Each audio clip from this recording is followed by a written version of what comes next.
요새 너 조금 이상해졌어. 자꾸만 시도 때도 없이 시무룩하고 고민이 생겼니?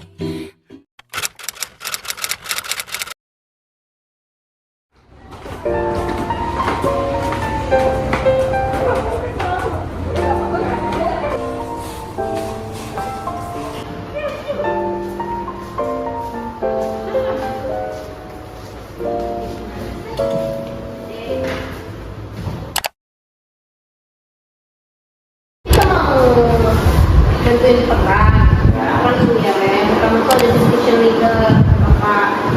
Kita ada discussion leader. Iya. Discussion leader. Siapa ini? Dan gue discussion leadernya apa itu? Nah, discussion leader itu memandu diskusi, berarti istilahnya itu ketua kelompok lah untuk mengkoordinir anggota. Oke ya, ketua kelompok gitu. Dan juga dia memberikan pertanyaan-pertanyaan itu. Siapa ini? Oke. Reza. Soalnya kan dia pemain juga Pak.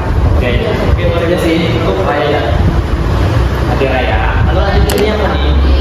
So, Samarisnya psikologis. Begitu. Oh iya, catat guys. Sabar gue. Oke, berarti kalau masalahnya kayak apa hasil kita data di laptop, bagian namanya udah gitu. Tidak sih. Pokoknya aku. Bisa. Kalau di sana nggak bisa. Ada nggak? Bisa ada. Konektornya apa ini? Konektor menghubungkan konsep. Oh, jangan bisa. Apa tuh? Menghubungkan pertanyaan-pertanyaan berhubungan dan juga membantu kita mendidik dari beberapa referensi yang cara menyintesis. Ya. Oke. Udah dari mana? Udah di apa aja deh? Udah. Wordmaster. Saya begini. Wordmasternya? Wordmaster tuh itu loh, menentukan kata kunci dari topik kajian kita. Keywordsnya. Jadi aja nih, Bos. Jadi bagus. Biar itu ya. Jadi pemilihan menentukan paragraf penting dan menarik. Kita buat yang aja lah ya. Nanti aku culture. Ya, yang tersisa. Iya. Kita udah soal untuk pembagian peran. Itu yang nomor satu tadi. Nomor dua di sini katanya merancang pembagian waktu kerja. Berarti per peran itu ada waktu kerjanya. Oh, iya. Jadi yang pertama tadi diskusi leader ya. Mungkin ini seperti pembawa acara itu atau yang mengawasi. Setidaknya 3 menit cukup lah ya. 3 menit. Jadi dia waktu kita tuh ada 1 jam kan? Iya. Oh, jadi dibagi sama 6 orang itu. Iya.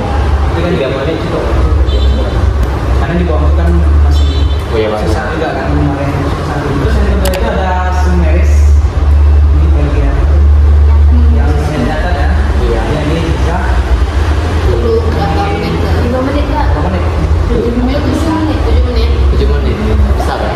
Enggak ya? Oh, ya. Terus selanjutnya yang kolektor Berhubungan pertanyaan berhubungan ini kayaknya butuh loh banget kan? Tunggu lagi kan peran aku nih, aku kayak mikir 10 menit lah ya. 10 menit. 10 menit. Iya. Gampang kan ya? Betul ya? Iya. Udah berapa menit tuh? 20 ya? terus yang keempat itu ada wordmaster yang mencari kata kunci ini kan langsung mencari di 15 15. Mas, Iya. masih perlu untuk juga cari kan? Gitu. Berapa Mbak? 45 ya? 35? 35. selanjutnya itu percent person si Yana Lama juga nggak sih itu? Iya, susah kan. Soalnya kan buat analisis sendiri kan, ada harus sendiri. Berapa tuh yang mau berapa? Iya. Kira-kira 15 bagi nggak? 15. Iya, apa sih? Kemarin aja nggak butuh waktu banyak. 50 menit, sisa 10 menit.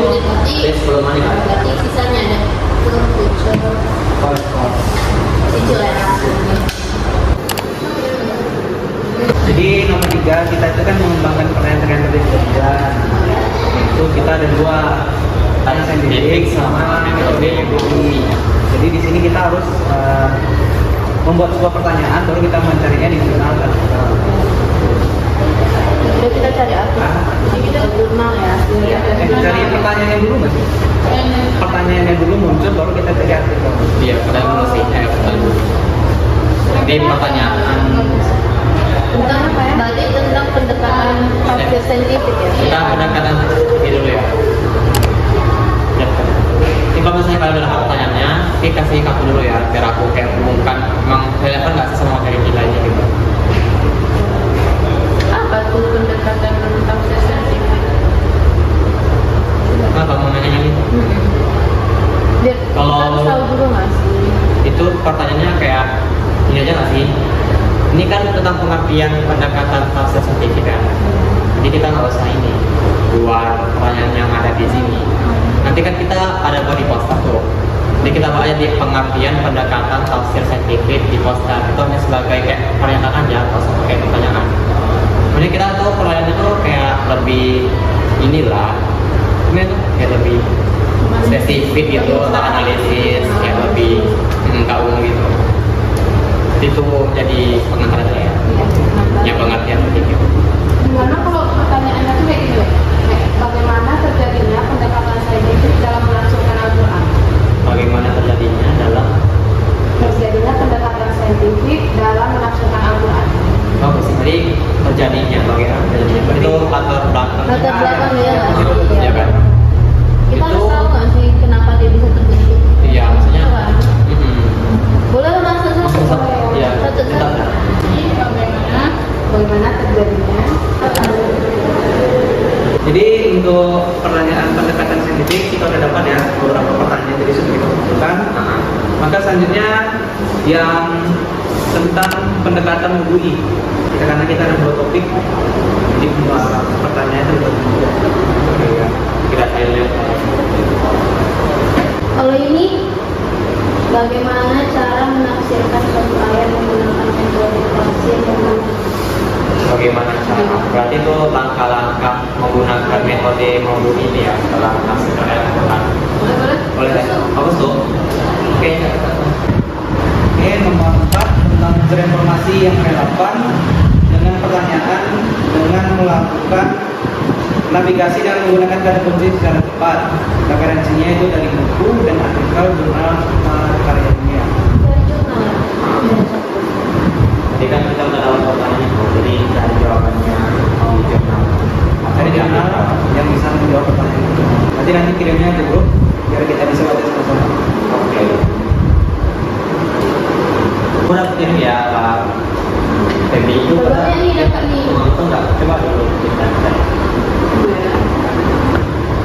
Ini nggak cocok nggak sih short cover fungsinya? Kayak Z di mana itu Ini di bagian ini yang tuh apa? dicoret aja ya kita kirim ya. Kenapa nggak cocok itu cover fungsinya? Oh iya, lain gitu ya. Iya. Terus dia ada tuh ini. Apa? Bagian mana? Di banyak ini yang mana sih ya? Itu template. Harusnya masih short.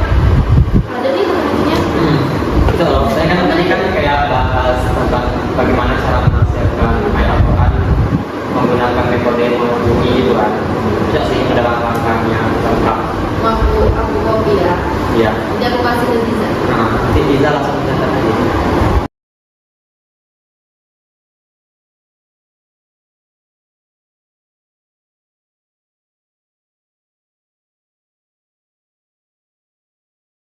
Berarti ini kita buat sumbernya ya? Sumber Iya, kita dapat dulu lah. Biar lebih jelas juga nanti apa itu motor bukti. Nomor 5, membaca secara cepat untuk menemukan paragraf dari buku atau artikel yang relevan dengan pertanyaan. Tapi ini nanti tugasnya di jalan ya. Iya, iya kayak begitu. Setelah kita juga harus membuat frasa dari kutipan buku dan atau artikel. pakai bahasa sendiri ya. Yang mana tuh? pembentukan paragraf ini apakah keterangan saja nih? Satu paragraf. Paragraf pentingnya Yang paling penting satu paragraf. dengan bahasa sendiri. Ini Ana udah baca semuanya kan materi kita, dan udah dapat juga paragraf pentingnya dengan analisa sendiri, dan Ana kirim ke grup. Coba tadi masuk. Berapa sih jawab? Udah bahasa kita juga. Apa ya? Jadi? Boleh. Boleh ya, dulu aja. Ini paragrafnya udah Yana kirim ya di grup, coba dilihat ya. Langsung aja di kopas. Oke. Jadi ini aku udah dapat kesimpulannya. Jadi coba aja gabung di sharing dulu, coba baca sama. Jadi cuma banyak dulu. Jadi kalau sesuai kita masukkan, kita bisa mudah. Pas ya? Jadi Pasti, fokus space. nih ya. Iya, di fokus sama.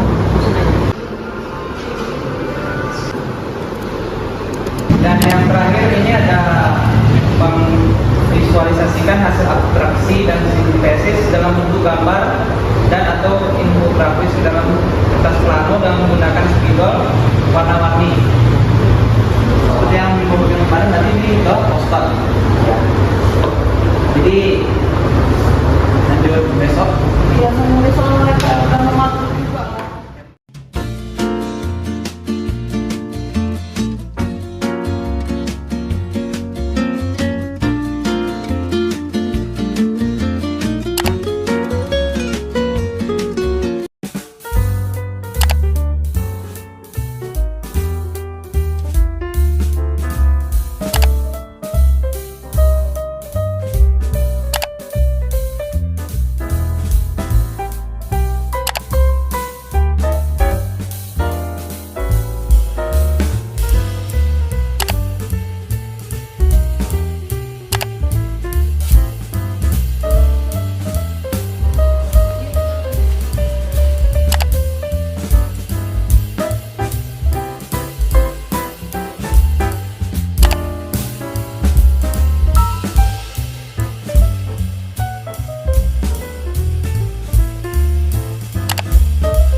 Gunting kita petakin terus giniin. Oh iya. Jadi petain terus nanti mungkin ada kita gini-giniin. Oh, paham. Kayak lebih apa tuh? Biar lebih rame aja lah gitu. Kayak berdimensi tegak gitu.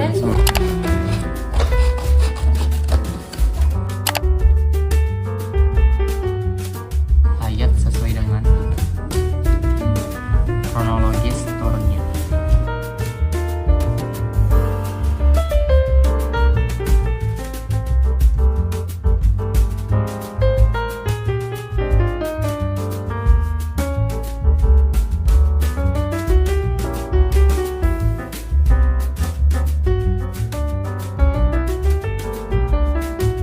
Oke, sekarang kita akan seperti biasa kalau lagi ngumpul tuh. Hai guys, kok hitam kali guys. Itu makanya kamera si Rai ini emang terlalu sampai nampak ke pori-pori loh, sis. Nanti kan bisa diedit situ. Iya sih. Guys. Oke, sekarang kita akan mewawancarai orang yang sedang mengerjakan poster. Halo Rai. Lagi ngapain? Gunting. Halo, ini siapa? Apa ini untuk poster sekarang? Sekarang kami lagi menggunting-gunting guys. Halo. Gila, astaga. Ini pakai filteran. Iya, nanti kita pakai filter. Kok kayak gitu sih? Oh, Iya, emang hitam banget gitu. Kalau poster ini sekarang lagi ngapain ini? Menghapus pensil. Ya udah digambar jejak, garis-garis. Oh gitu. Hai. Wah, sangat What's your hitam. name? My name is Aziza. Ini sekarang buat poster ini tugasnya ngapain? Coret-coret ini. Oke, buat tulisan ya. Yoi. Dan buat poster sini sih lebih banyaknya yaitu mendikte dan mengambil video yang ada di sini. Hai.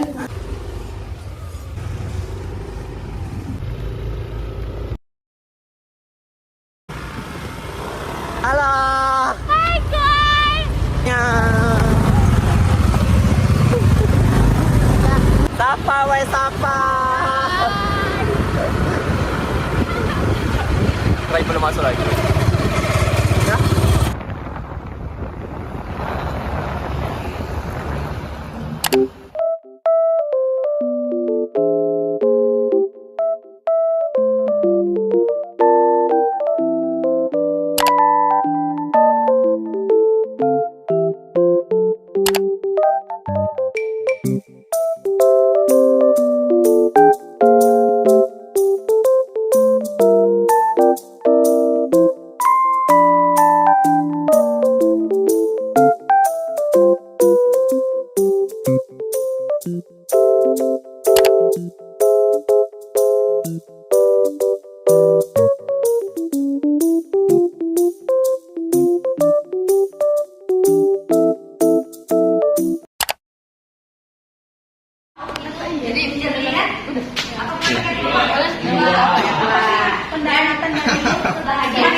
Syarat ini akan dilanjutkan dari asumsi kami.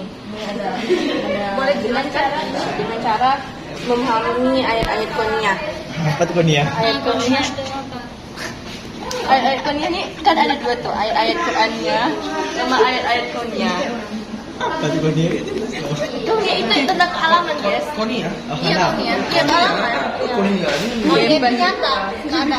Iya, kan sekarang nyata dia alam. Kalau Qur'aniyah kan memang murni dari Quran. Memang ada ayat yang Jadi pemikiran ini kan, ada hasil pro kontranya, mana yang lebih pro-nya gitu, yang itu tafsir sufi syari. Ada pun penjelasan tentang mengenai tafsir sufi berbagai negara. Terus dari para ahli, yaitu tafsir yang tentang pro-nya, tentang dia menolaknya, tentang dia menerimanya gitu. Kepentingan dari tafsir saintifik nih. Nah, ujiannya sendiri Kita bisa mengimplementasikan penafsiran statistik yang klasifikasi pertama ini di dalam serta urgensi sendiri ya tentu memudahkan untuk menafsirkan dia mengingatkan tentang kealaman jadi kan Al-Quran itu tak mencakup tentang ibadah saja kan, tentang kealaman juga, tentang semuanya ada di berbagai aspek. Urgensinya jadi dari penggunaan pendekatan tafsir saintifik ini apakah ada terdapat kekurangan atau kelebihannya? Kekurangannya kedua ya karena tafsir sufi syari mungkin dari tafsir sufi syari atau tafsir amali dihubungkan dengan pikiran tidak ini dalam mengungkapkan makna Al-Quran menurut para ahli juga kayak mencampur adukan ibadah dan orang-orang yang dekat dengan Allah. Tafsir sufi syari ini juga dapat disebut dengan tafsir sufi salah satu pasti yang dapat menggunakan tafsir ini adalah ada contoh implementasi boleh nggak sufi syari siapa saja sih yang bisa menafsirkan boleh nggak sembarang orang menafsirkan kata saja itu atau ada syarat-syaratnya kalau kita ingin menafsirkan secara saintifik ada syarat-syaratnya ya atau boleh sembarang orang untuk menafsirkan pendekatan saintifik ini kan secara ilmiah atau kita pikir kita ini pelajar di ilmiah juga dong kan ini kan pendekatan cara kita untuk menafsirkan Al-Quran kan berbagai tapi secara inti dari tafsir itu kan para mufassir jadi bagaimana? Kan ini kan pendekatannya kan saintifik nih kan, berarti kan ibarat kata cara seorang yang boleh menafsirkan itu seperti salah satunya dengan menggunakan pendekatan saintifik. Sedangkan yang kita tahu untuk menafsirkan Al-Quran itu harus seorang mufasir. Nah, jadi yang maksud di si Yudi kita ditanyakan, kalau misalnya kita ini boleh tidak menggunakan pendekatan saintifik ini? Menurut kami itu boleh aja asal kita berpedoman ke pengertian yang musafir itu apa? Kamu fasir itu. Dalam inti itu kita bisa mengambil intinya lah, inti dari pengertian mufasir itu yang ini ya kita rangkumlah jadi menjadikan satu, itu boleh. Berarti bahasanya kita bukan menafsirkan dong kan? Berarti kita mengambil pengertian dari orang, setelah itu kita simpulkan. Karena mufasir ini kan ada punya syaratnya sendiri. Iya. Menjadi mufasir boleh menafsirkan Al-Quran kan punya syaratnya sendiri.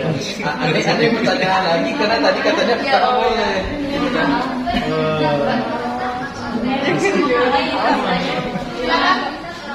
bagaimana cara menerapkan pendekatan saintifik ini dalam menafsirkan Al-Quran? Menerapkan Bagaimana penerapan saintifik ini dalam menafsirkan Al-Quran? Urutannya lah, Nak. Ya, bagaimana gitu? bagaimana? Dan cara apa? Kan ada tahapannya. Memahami ayat-ayat itu.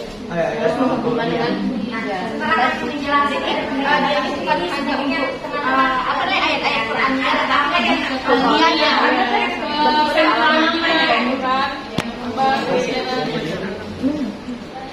Ya, ini tanya lagi. Tolong jelaskan maksud ayat Tony itu apa? Halaman. Jadi perkembangan zaman itu. Kenapa terjadinya saintifik kan juga karena perkembangan zaman. Itu kan perkembangan zaman. Iya, ini makanya itu penting. Ya. ini kan ada programnya. Jadi menurut para ahli ini kenapa sih pro-nya dan bisa kontranya gitu? Apa penyebabnya misalnya pro itu karena kayak gini, kontra itu gini, itu apa bisa dijelaskan? Bisa. Udah lah tuh sedang lagi. Pronya menurut Imam Al-Ghazali, dia mengatakan bahwa semua bentuk pemahaman ilmuwan rasional. Ilmuwan rasional tau nggak? Tahu. Yang berasal dari iya, nah itu kita ada familiar juga sih rasional. Dan perbedaan pendapat alam hasil analisis dan hasil rasionalnya, maka dalam Al-Quran ada beberapa rumusan dan beberapa argumentasi tentang Berarti yang nggak pro-nya itu apa? Pokoknya videoin orang yang lagi bicara. Mana sih kalau dia? Ini dipakein aja satu kamera. Pokoknya orang yang dia bicara. Bisa digunakan oleh pasien subjektif gitu kan? Orang yang berbicara.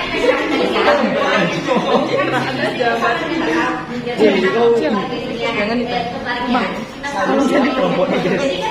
Itu kan hanya untuk bagian selain itu yang menunjukkan dia keahlian saja seperti dalam surat tadi yang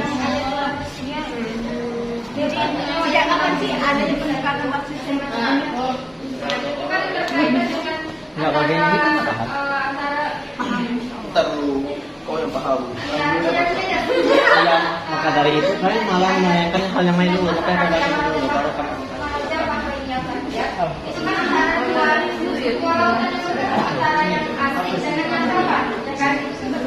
Ini aku ingin tanya nih. Ini kan pertama Al-Quran bukanlah kitab suci yang diturunkan untuk memberitahu manusia tentang berbagai disiplin ilmu, berbagai disiplin ilmu lengkap dan yang kedua penafsiran saintifik ini merupakan penafsiran yang mengabaikan sisi kemukjizatan Al-Quran sebagai salah. Maksudnya gimana ya? Jadi maksudnya pendekatan saintifik ini gimana ya maksudnya pendekatan saintifik itu mengabaikan sisi kemukjizatan Al-Quran begitu? kalau ini mau sekarang, namanya mau sekarang. Iya, maksudnya ini gimana? Coba dijelaskan maksudnya gimana nih? Mengabaikan sisi kemukjizatan Al-Quran sebagai salah satu nilai paling kontra nih. Lautan yang mana nih? Kenapa dia mengabaikan sisi Kalau lautan yang tidak masuk nggak? Kesalahan fisiknya untuk memperbaiki lebih baik lagi itu ada yang dijadikan hati ini kalau lautan yang bisa kalau fisiknya kalau memperbaiki kan dijadikan hati dan kalau ayat hati menjelaskan lebih tentang menjadikan hati. Kalau misalnya kalau aku pernah lihat, kalau kita secara ilmiah itu kan rasio, namanya mujizat itu kan nggak nyampe, mujizat itu kan lebih. Nah, jadi kayak kalau kita pikir Pak, kok bisa ya laut ini bagi dua orang kita nggak nyampe ya, nah, makanya mungkin ya itu yang mengabaikan mujizatan. Jelas oleh manusia sendiri.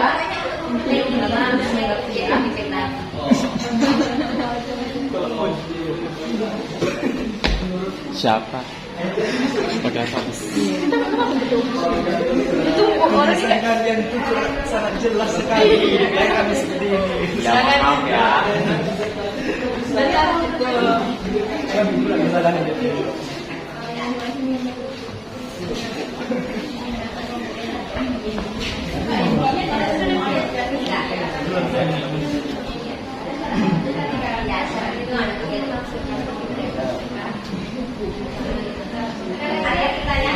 itu dari Al-Quran. Nah, Al-Quran ini kan dia tanya kan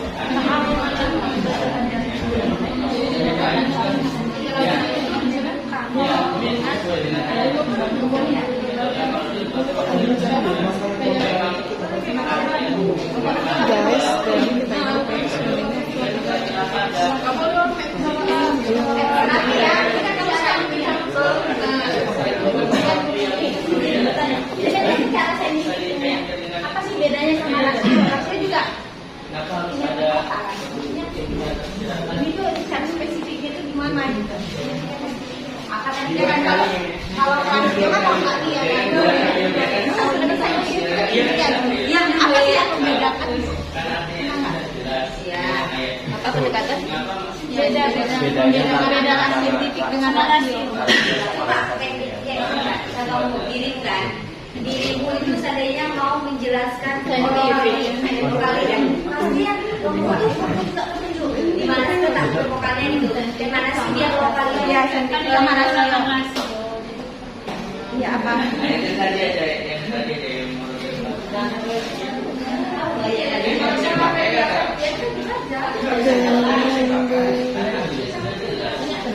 Ya tadi yang jelas ya, itu kan terpikir. Jadi gini, bedanya tafsir apa tafsir saintifik ini dengan rasional. Kalau rasional ini itu kayak dari logika aja. Oh ini dari logika dia. Apa berdasarkan ada Al-Quran.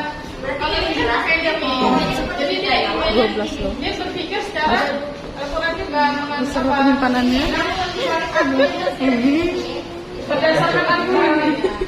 kirim aja ke HP Jadi tafsir saintifik ini dia perginya ke menurut Islam gini, menurut Al-Quran gini. Namun dia divariasikan kan kehidupan dulu sekarang.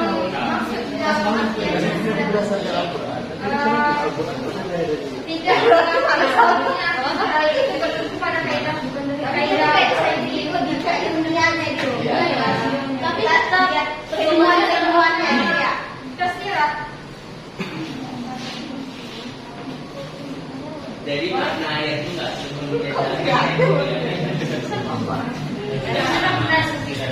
Kita waktu udah tinggal coba lagi dimultifikasi gimana? Apa sih? Simpulan dari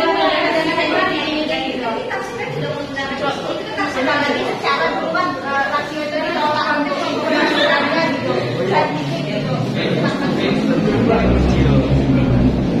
Dan minimal kata kunci aja. katanya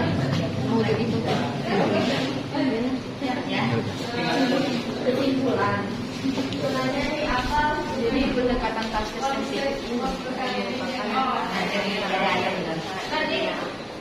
Ya, itu kan adalah apa ya? Objek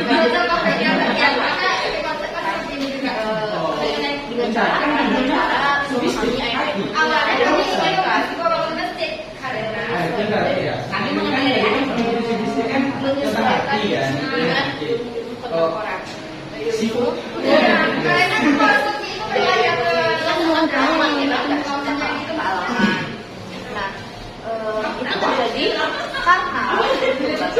karena tadi sudah luas, itu kan luas namanya beragam, akhirnya menentukan itu namanya pendekatan tafsir saintifik. Jadi kenapa pro kontra ini terjadi? Karena ya kita sebagai manusia itu mempunyai pendapat yang berbeda, dan sama-sama tadi kita sudah menjelaskan ya kenapa dia pro, kenapa dia kontra. Dan urgensinya sendiri ya untuk kita sendiri, karena kan urgensinya sendiri, pentingnya sendiri, hasil atau penjelasan dari pentingnya sendiri hasil kami sama-sama, karena dia titiknya udah teman semuanya paham dan karena kan zaman kita terus berubah ya, pikiran manusia juga ada perubahannya kan. Gunanya sekarang hasil saintifik bukan secara nilai. Jadi kita tuh ibaratnya mengartikan dari arti Al-Quran itu, Al-Quran itu diartikan mengikuti perkembangan zaman, sehingga berarti arti Al-Quran itu tadi berubah-ubah menyesuaikan dengan zaman tersebut. Berarti misalnya pada zaman A ini dalam ayat A dijelaskan maka disesuaikan ini. Tapi tidak mulai dari awal ya. Iya. Dan di zaman B mungkin bisa contoh di zaman A waktu itu ditafsirkan bahwa ayat Al-Quran apa namanya yang namanya alkohol itu haram gitu kan. Sedangkan di zaman sekarang alkohol itu bisa diapakan bisa untuk medis segala macam diperbolehkan gitu. Oh berarti Wahabi Salafi.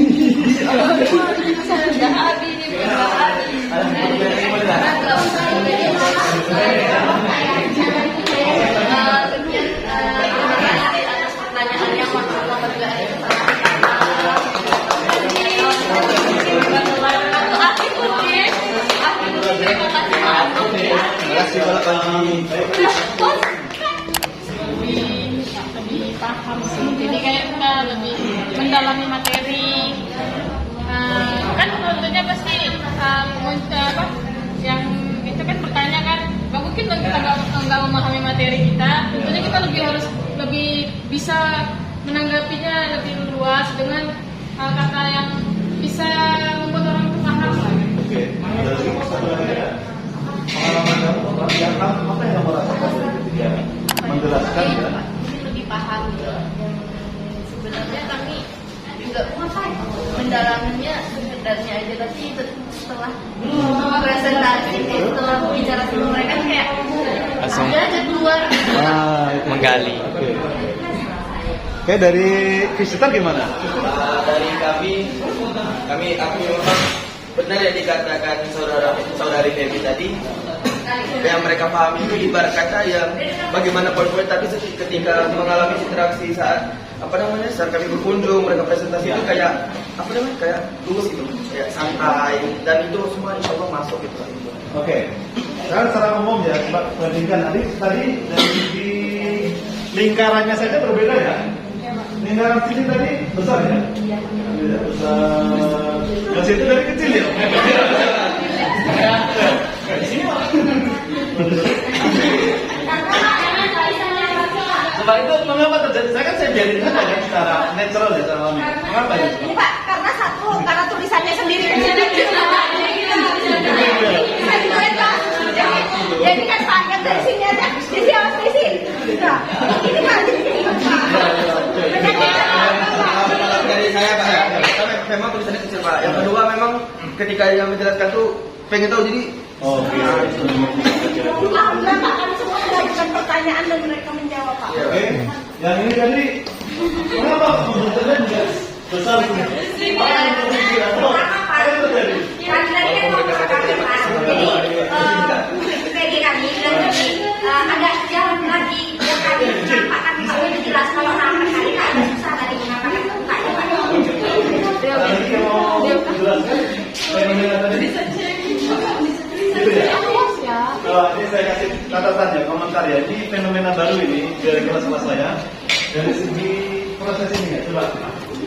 Sebenarnya ketika di sini kecil, itu kan ruangan sebenarnya. Terbatas itu udah jadi begini.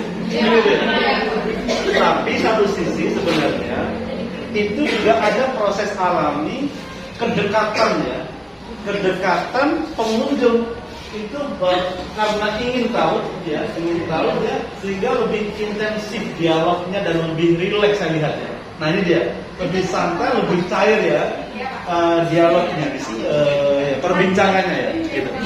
Nah kalau besar tadi memang jadi ada semacam lebih formal ya, gitu dia, lebih formal catatannya. Kelompok ini lebih formal, ini lebih fleksibel. Konsep poster ini sebenarnya informal, bukan formal seperti seminar. Seminar pakai laptop, pakai meja dan formal. Kalau ini dia mengalir saja, tanya dijawab, tanya dijawab. Sayangnya saya terlalu sampai juga. Nanti kita konsep yang versi.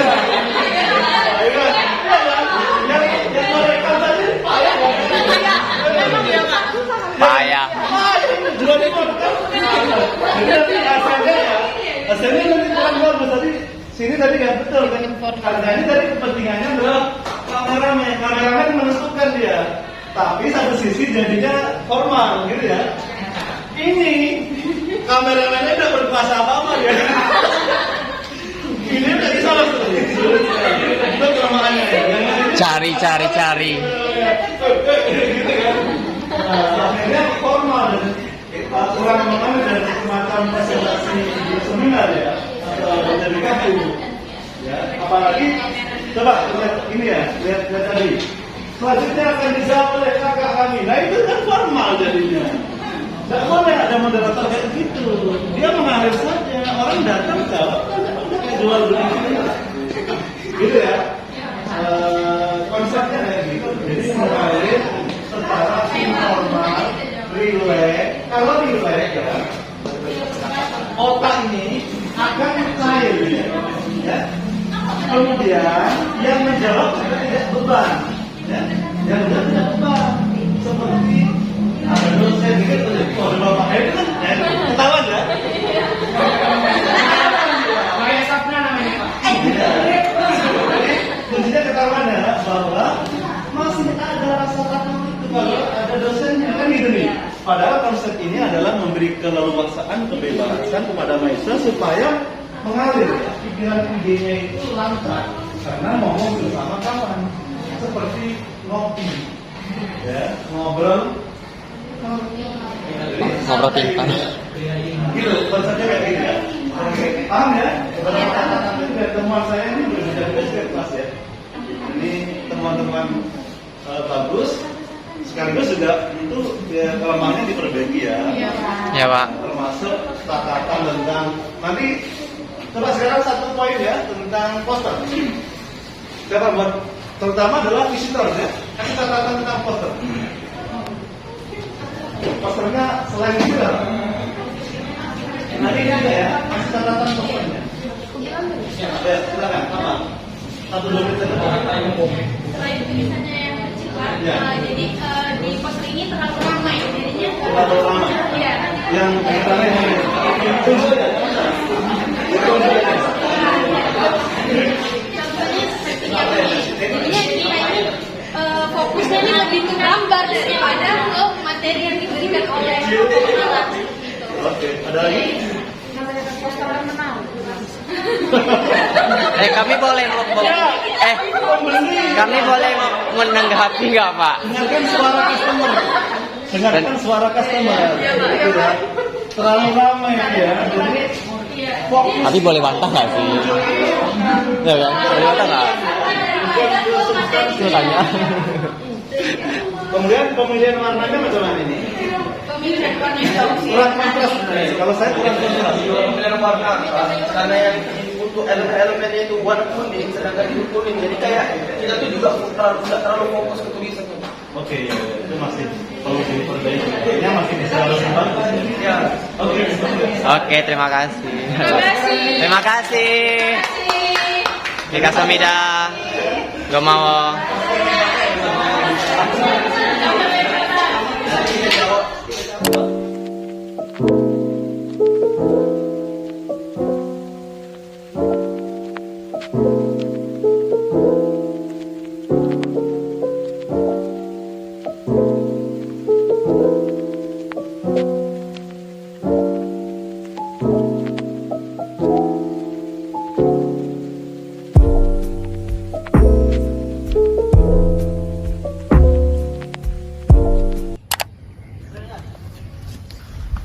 Izin berkunjung weh. Ya, silakan. Silakan dibaca dahulu. Kan baca-baca dulu. Kami membahas tentang metode tafsir maudhu'i. Jadi kalian silakan baca dulu, nanti kami akan menjelaskan ke kalian ya. Oke. Siap.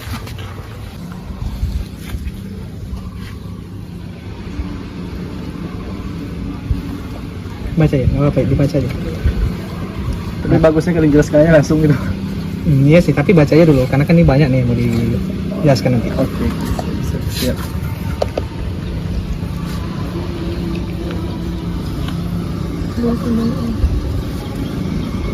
Oke, tadi kan kalian sudah membaca nih. Mungkin aku bakal jelasin dikit lah ya tentang pengertian metode tafsir maudhu'i.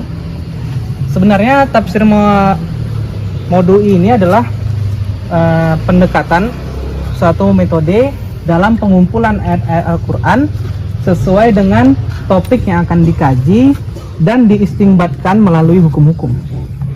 Itu pengertian dari metode maudhu'i. Ya. Nah, tadi teman kita si Rai sudah menjelaskan tentang pengertian metode tafsir maudhu'i. Nah, sekarang aku mau menjelaskan bagaimana sih cara menafsirkan suatu ayat menggunakan metode tafsir maudhu'i. Nah, berarti kan di sini langkah-langkahnya kan.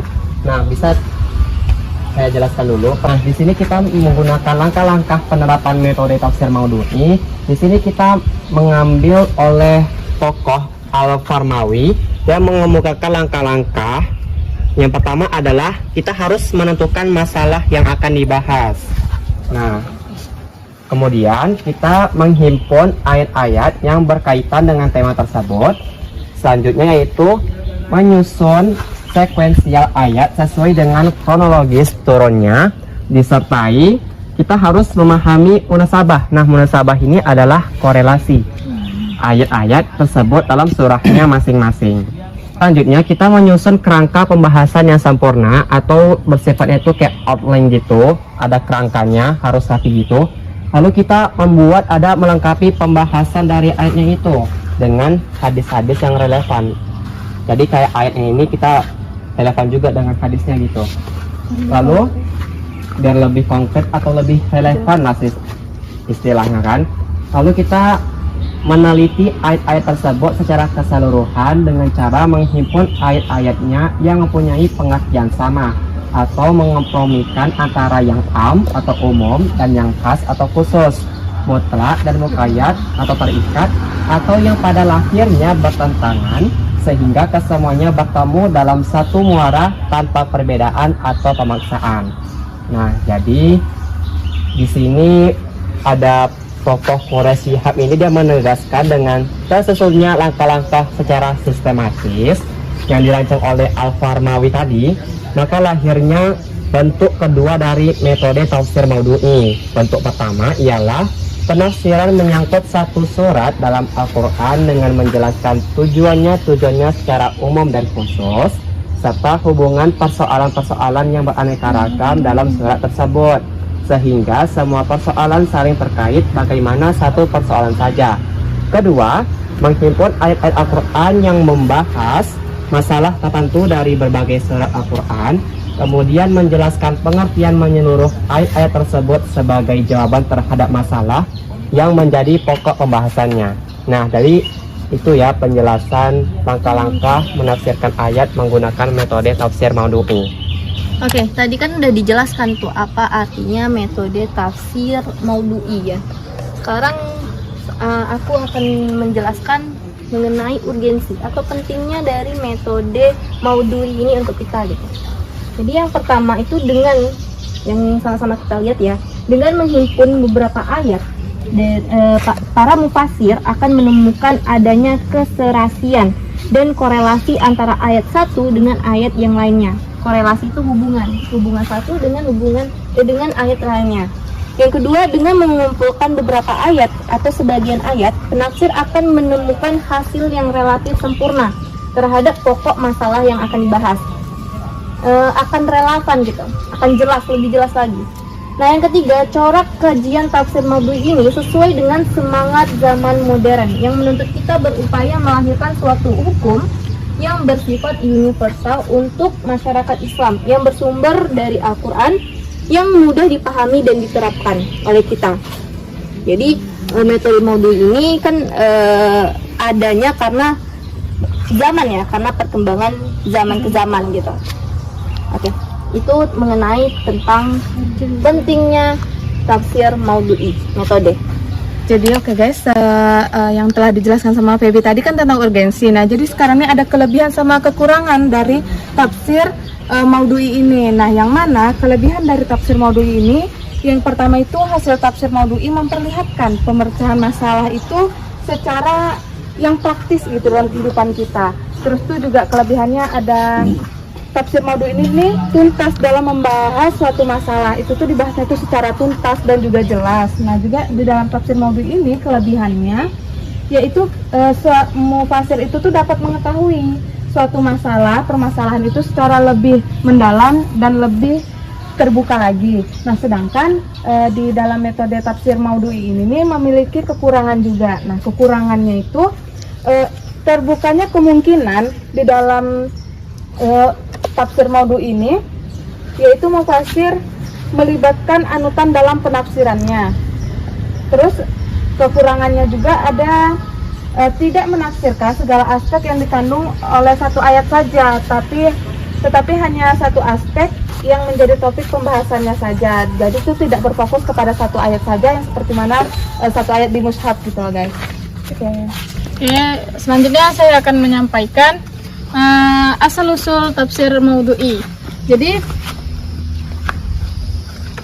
metode tafsir Maudhu'i ini udah ada pada sejak zaman Nabi, yang mana dimana Nabi Muhammad SAW menyampaikan ilmu pengetahuannya kepada para sahabat untuk mengumpulkan beberapa ayat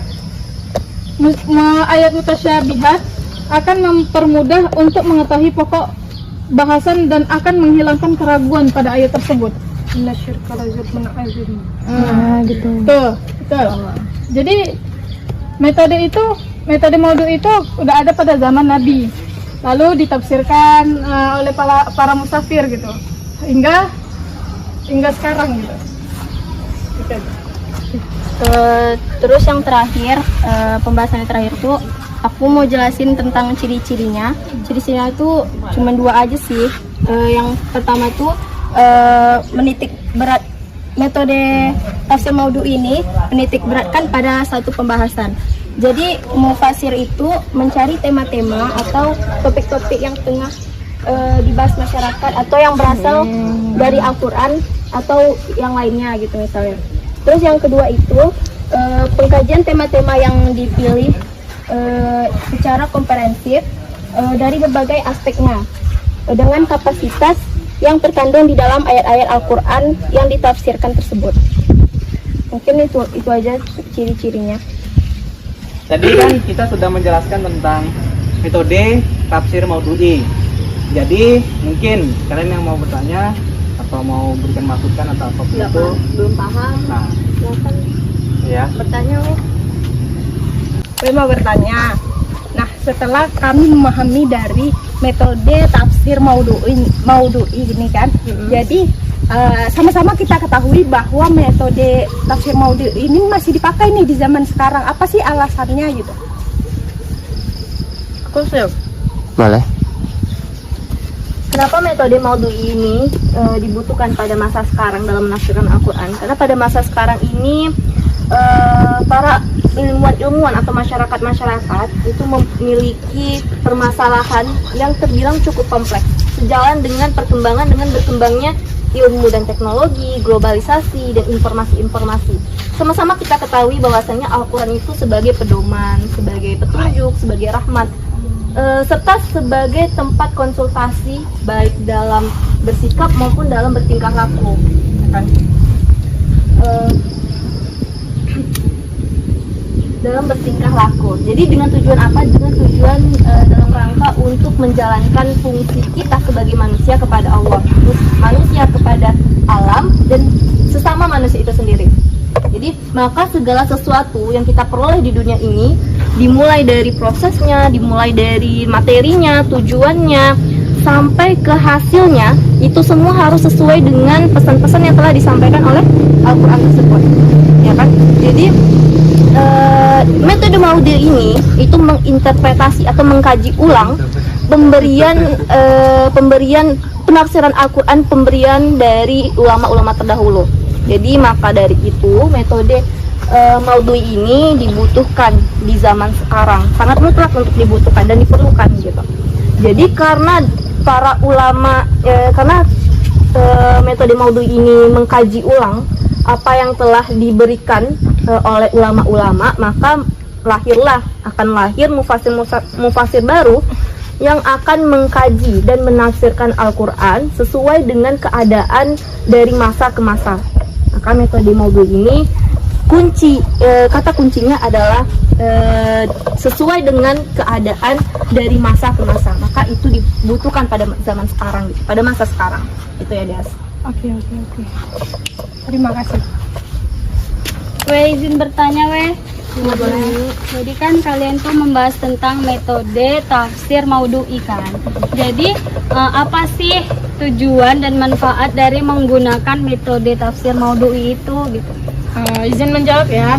Jadi tujuan adanya tafsir Maududi ini, jadi para musafir itu mencari jawaban dari Al-Quran, mengumpulkan ayat-ayatnya dengan satu topik judul yang akan dibahas. Contohnya gini, para mufasir ini mencari potensi-potensi tentang manusia. Jadi para mufasir ini mencari ayat-ayat tentang yang berhubungan tentang manusia. Jadi kayak ayat akal, ayat jasad, ruh itu dikumpulkan lalu diambil kesimpulannya gitu. Manfaatnya tentunya banyak ya, apalagi pada zaman sekarang dengan dulu itu sangat berbeda. Jadi manfaatnya itu tentunya kan di setiap perkembangan zaman ada yang berbeda-beda. Jadi para mufasir itu tidak monoton di satu zaman aja. Jadi dia juga berkembang sampai sekarang gitu. Oke, makasih. Izin pemakalah. Tadi kan sudah dijelaskan, juga kawan-kawan saya sudah banyak yang bertanya. Timbul rasanya bertanya tuh kenapa terjadi perbedaan dalam penafsiran Al-Quran gitu, dan juga apakah boleh kita berbeda dalam menafsirkan Al-Quran, dan juga kenapa metodenya itu harus banyak gitu dalam penafsiran tersebut gitu. Ini pertanyaannya aku aja yang jawab ya. Boleh. Jadi sebenarnya kenapa banyak perbedaan itu karena dari ayat Al-Quran itu semuanya tidak sama. Makanya para mufasir, orang-orang yang menafsirkan itu, mereka menggunakan metode yang berbeda. Metode yang berbeda, makanya kita bahkan metode ini mempelajari 4 metode. Dan juga para mufasir itu ada juga yang berbeda pendapat, sehingga memunculkan metode lain yang baru. Dan makanya apakah boleh menafsirkan menggunakan metode yang lain? Sebenarnya itu boleh, karena setiap orang mempunyai berbeda pendapat, tapi dengan metode yang tepat. Ustaz, izin bertanya. Iya, silakan. Di sini dari pemaparan mengenai metode tafsir Maududi ini, di sini jelaskan tadi langkah-langkah menggunakan metode tafsir Maududi kan. Yang ingin saya tanyakan di sini, coba contohkan satu ayat mengenai penggunaan penafsiran tafsir Maududi ini. Oke. Ada yang jawab? Stop. Aku nih. Ya, boleh. Oh, berarti di sini pertanyaannya itu kan tadi kan kami sudah menjelaskan langkah-langkah menggunakan metode tafsir Maududi. Berikan contoh ayatnya gitu. Kalau misalnya contoh, kami cari betul bentar ya. Nah, ini kami udah dapat. Di sini penulisnya itu Al-Farmawi yang berjudul Riayat Al-Yatim Al-Quran Al-Karim. Nah, dia di sini dia mengambil langkah-langkah dalam ayat itu. Nah, pertama di sini dia mengumpulkan ayat-ayat dan sekaligus dia mengelompokkan ayat tersebut dari mana yang makiyah dan mana madiniyah. Dan di sini dan dia mendapatkan untuk makiyah ini sebanyak 5 ayat, sedangkan madiniyah itu ada 17 ayat. Nah, selanjutnya di sini dari titik tolak dari ayat-ayat yang terkumpul itu ditetapkan subbahasan. Nah, di sini ada pembahasan tadi kan ada makiyah sama madaniyah. Untuk makiyah itu di sini dia mendapatkan ada ayat yang berisi tentang anak yatim itu. Yang pertama pemeliharaan diri atau fisik anak yatim. Di situ ada 4 ayat. Lalu kemudian ada membahas harta anak yatim, dan Al-Quran itu ada 1 ayat. Nah, selanjutnya pembahasan, sedangkan untuk pembahasan ayat-ayat tentang madarinya, di sini ada pembahasannya ada 3 subbahasan. Yang pertama ada pentingnya pembinaan akhlak dan pendidikan anak yatim menurut Al-Quran, itu ada membahas ada 4 ayat. Kemudian ada pemeliharaan harta anak yatim, ada 9 ayat. Kemudian ada perintah berinfak kepada anak yatim, ada 4 ayat. Nah, selanjutnya untuk tahap pembahasan itu Al-Farmawi ini dia kelihatannya memperhatikan masa turunnya surah dan urutan ayat-ayat jika kebetulan terdapat beberapa surah yang sedang dibahas. Nah, di sini saya akan memberi contoh ayat mengenai anak yatim itu yang sudah dikemukakan oleh Al-Farmawi. Di sini terdapat Quran surah Al-Baqarah ayat 220 yang berbunyi Bismillahirrahmanirrahim. Wa yas'alunaka 'anil yatama qul islahun lahum khairun. Mungkin itu yang bisa saya sampaikan. Mungkin teman-teman ada yang mau nambahin atau Fadil bisa memahaminya. Setidaknya sekiranya yang sudah dijelaskan ini sudah lengkap, saya paham ini apa yang dijelaskan. Sekian, terima kasih atas penjelasannya. Semoga ilmunya bermanfaat. Oke, makasih ya. Amin. Oh iya weh, aku mau nanya lagi dong. Ya boleh, silahkan. Jadi kan kalian tuh menjelaskan metode tafsir maudhu'i kan, sedangkan kami itu menjelaskan tentang metode tafsir tahlili. Jadi ada nggak sih perbedaan dari kedua metode itu gitu? Ada yang jawab, ada yang mau jawab? Ya, Yana izin jawab pertanyaan Umi ya. Jadi itu kan kami membahas tentang metode tafsir maudhu'i. Nah, sedangkan pembahasan kalian itu metode tafsir tahlili. Jadi ada terdapat perbedaan antara maudhu'i ini dengan tahlili dengan bahasan kalian. Dalam metode tahlili itu sebagaimana para mufasir itu mereka tuh terikat pada 1 ayat yang ada di mushaf. Nah, terus hanya membahas pada 1 tema saja. Sedangkan kalau di maudhu'i ini mereka itu bebas, tidak terikat dalam 1 ayat dan tidak membahas dalam 1 ayat di mushaf, tapi mereka itu membahas tentang silsilah terjadi turunnya ayat tersebut. Nah, juga di dalam metode maudhu'i bahasan kami ini, dia tuh dapat menerima tema-tema yang lainnya dan dapat menerima 1 ayat yang ayat itu di mana dalam Al-Quran, tidak pada mushaf. Perbedaannya antara maudhu'i dan tahlili. Makasih. Sama-sama Umi. Mau nanya lagi dong? Boleh deh. Nah, tadi kan dari metode tafsir maudhu'i ini kan. Jadi apa saja sih ruang lingkup dari metode tafsir maudhu'i ini? Oke, siapa nih yang mau jawab? Aku aja.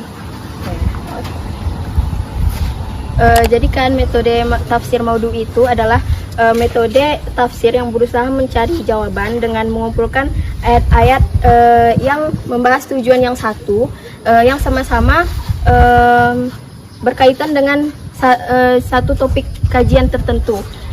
Kemudian diterbitkan sesuai dengan sebab turunnya, selaras dengan masa-masa turunnya. Kemudian habis itu diperhatikan hubungan-hubungannya, keterangannya dengan ayat-ayat yang lain. Lalu barulah kita simpulkan dengan hukum-hukumnya. Gitu deh. Apakah Desi paham? Paham. Terima kasih. Oke, selain dari yang pertanyaan-pertanyaan kalian tadi, apa masih ada yang mau ditanyakan gitu? Ya, mau tanya, Menurut kami rasanya sudah cukup dari penjelasan dari kawan-kawan tadi. Mungkin kunjungan kami. Terima kasih. Ya, kasih ya, ya. Ya, maaf juga ya kalau misalnya ada kekurangannya ya, ya. Nanti kalau ada masih nggak ngerti bisa di PC aja nanti. Iya. Bye-bye. Oke, dadah. Langkahnya kan. Kamu kan dong sampai kamu tuh. Tanya Ustaz. Udah ada Ustaz lah, maksudnya Jangan lah, cowok. Tafsir tahlili yang kalian presentasikan ya, weh. Kenapa Desi? Desi, gimana? Udah ngonek? Mungkin kepada teman-teman. Kenapa, weh?